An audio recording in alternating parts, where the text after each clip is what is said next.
ইরানের হাতে এবার নতুন এক অস্ত্র, তাই পারস্য উপসাগরে উত্তেজনায় যোগ হয়েছে নতুন মাত্রা। জ্বালানি পথের পাশাপাশি এখন আলোচনায় ইরানের ডিজিটাল অবকাঠামো।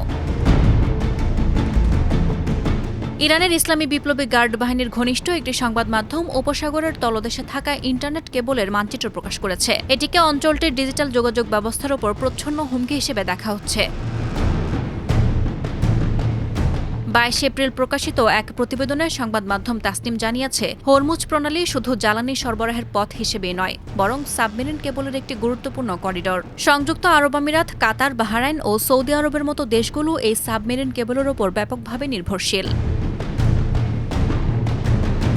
বিশেষজ্ঞরা বলছেন, এই কেবল বা ডাটা সেন্টারে আঘাত হানলে শুধু যোগাযোগই নয়, অর্থনীতি ও বাণিজ্য বড় ধরনের ঝুঁকিতে পড়বে। তাদের মতে ভবিষ্যতের সংঘাতে শুধু স্থল, নৌ বা আকাশ নয়, ডিজিটাল অবকাঠামো হয়ে উঠবে নতুন যুদ্ধক্ষেত্র।